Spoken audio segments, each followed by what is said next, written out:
shoot. Today I'm going to be making a landscape. It's definitely not in my resume to make landscapes, but I'm gonna give it a try. It's gonna be fun. I wanna see how it'll turn out. I actually saw this really easy to follow tutorial, at least by the looks of it, it was easy.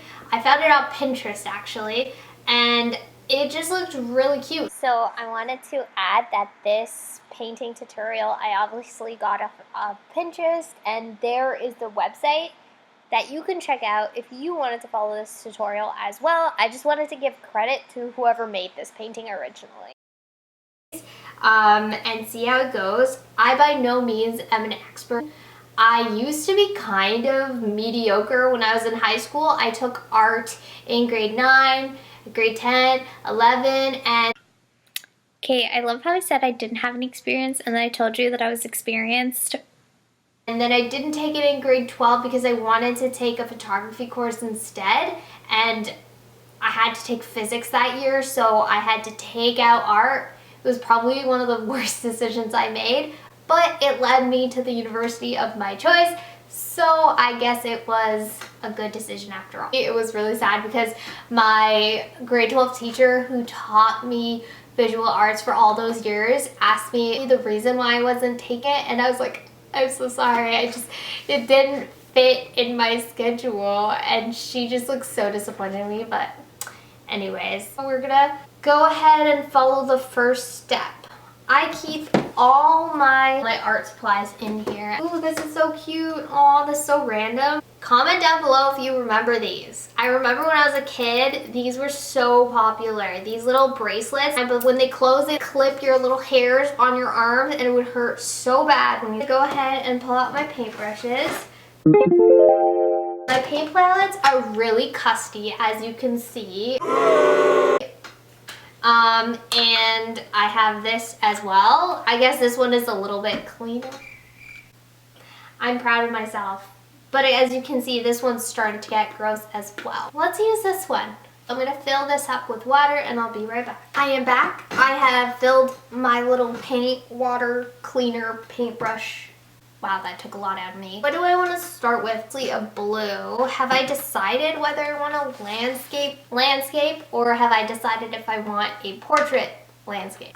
This one right here is in landscape, so I'm going to stick to it. I'm clearly always living life on the edge, and I'm honestly just oozing creativity at this point right now. I've prepped my table, and I mean, my table is not clean by any means because I definitely have gotten paint in the past, but I thought I would learn from my mistakes because that's what being an adult is about. The first picture is basically just blue. This blue is from the dollar store. It's called Peacock Blue, also from the dollar store.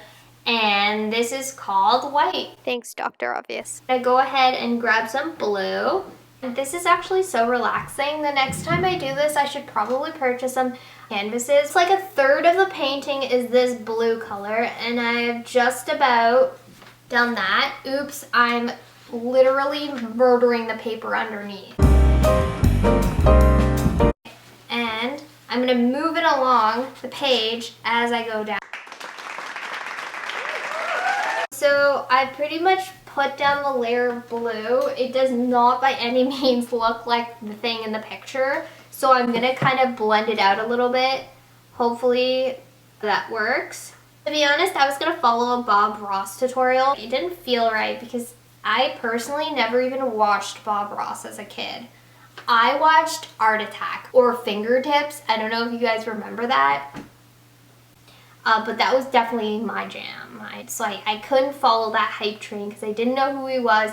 But recently, me and my family watched Bob Ross, and we thought he was really relaxing. So this is what it looks like now. I have no idea what inspires the faces I make.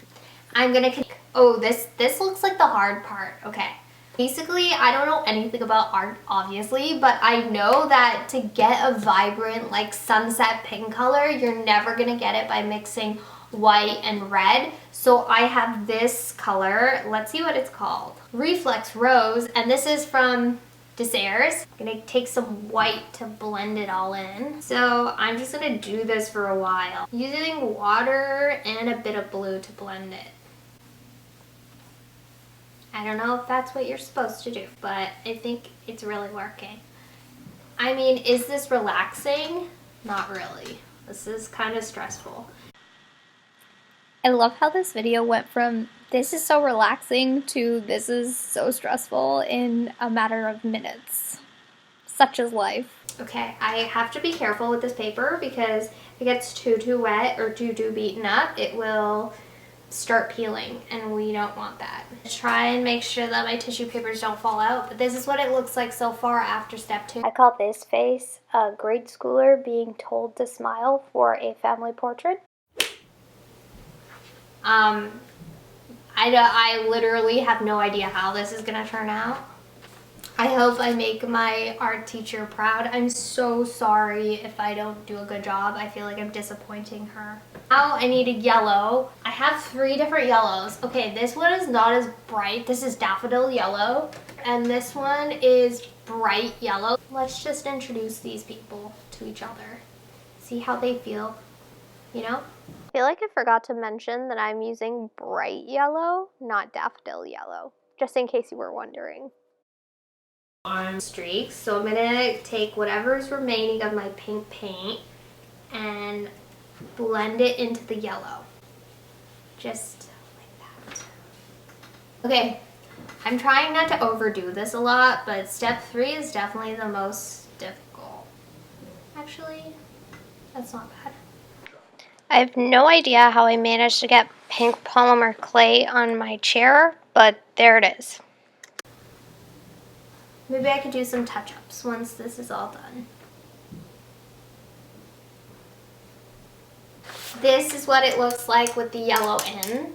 It kind of looks like I caught myself mid-sneeze in this, but I was not going to sneeze after this. Next thing that you have to do is make the water. Let's just, oh, I'm so nervous. So this is what I look like when I'm apprehensive. Okay, in this clip, I definitely said a lot of things. None of them made any sense. So I decided to do a voiceover. I basically put down a layer of blue and then made little white streaks inside the blue.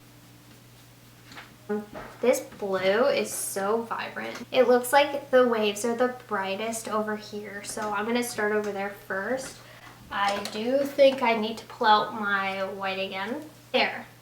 All right, do you guys want to see what that looks like? That's what it looks like. I love how I played it cool even though my tissue papers totally just fell out. And I know I noticed. So far.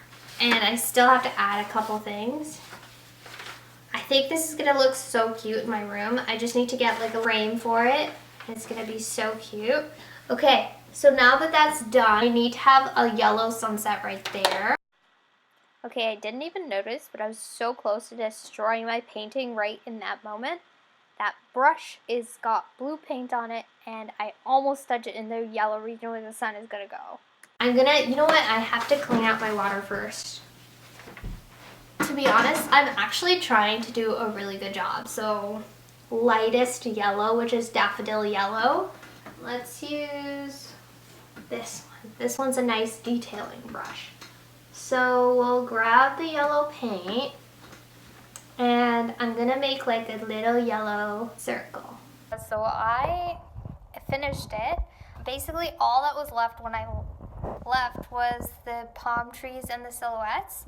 So this is how I did them. Personally think that like on camera it looks pretty good. But in real life you can kind of tell that it's drawn by an unprofessional person. And that's all for today.